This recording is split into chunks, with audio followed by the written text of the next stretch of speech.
This video provides a demonstration of the AMPT cyclic fatigue testing procedure for large specimens.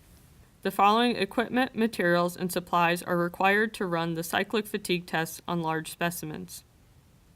AMPT machine, 100 mm diameter and 130 mm tall specimen with attached gauge points and loading platens, 6 socket cap screws and split ring washers, Allen wrench or torque wrench, 3 spring-loaded LVDTs, 6 LVDT mounting clamps, generally referred to as X-Men. Power on the AMPT machine and temperature controller. Set the temperature to the desired testing condition. Open the UTS 032 software. Check the initial seating load in the hardware options window. Set the initial seating load to 90 newtons and close the window.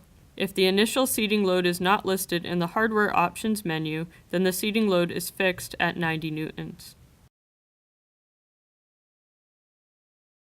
Power on the hydraulic power supply and service manifold following the manufacturer's instructions. Open the cell by pressing the Raise button and selecting Raise Cell from the drop-down menu. Place the test specimen in the AMPT and fasten the bottom loading platen to the machine using 3 socket cap screws and split ring washers. Tighten evenly to prevent damage to the specimen during setup.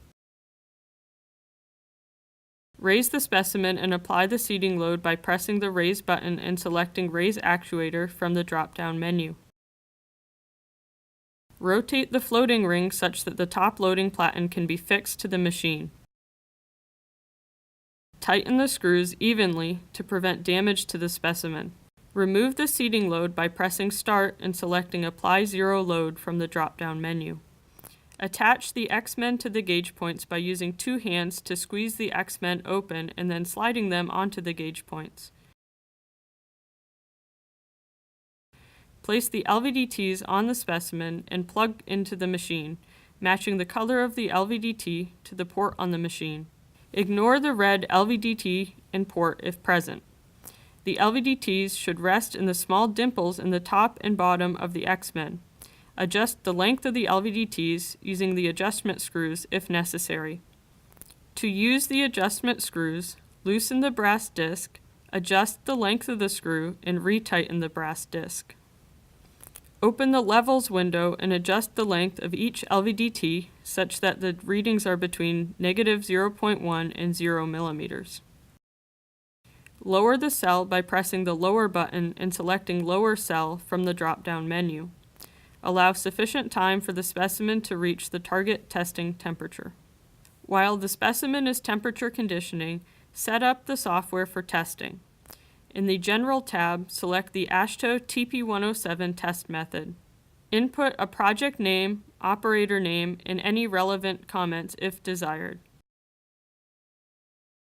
In the Specimen Information tab, input the specimen identification and measured diameter and height of the test specimen. In the Test Parameters tab, ensure the test frequency is 10 Hz and the axial gauge length is 70 millimeters. Input the test temperature. In the Dynamic Modulus Fingerprint section, ensure the fingerprint test is enabled and that the target on specimen peak-to-peak microstrain is set to 50 to 75 microstrain. Input the estimated initial modulus using a low estimate, generally based on previously obtained dynamic modulus test results. In the Fatigue Test Parameters section, ensure the direct tension control mode is selected, but that the adaptive strain control is disabled. Input the target on specimen peak-to-peak microstrain.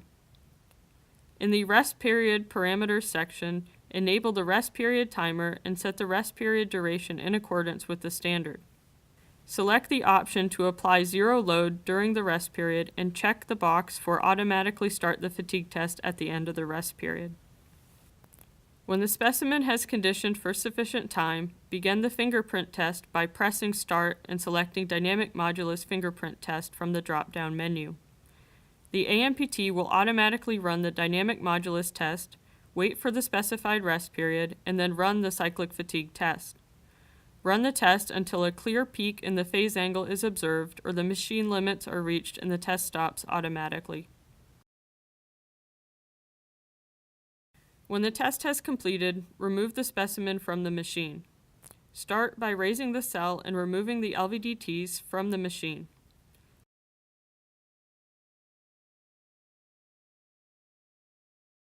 Remove the top screws holding the specimen to the machine. Then press the lower button and select Lower Actuator to lower the actuator. A pop-up will ask if the attachment screws have been removed. Verify that all top screws have been removed and then proceed. When the actuator has lowered, remove the lower attachment screws and specimen from the machine.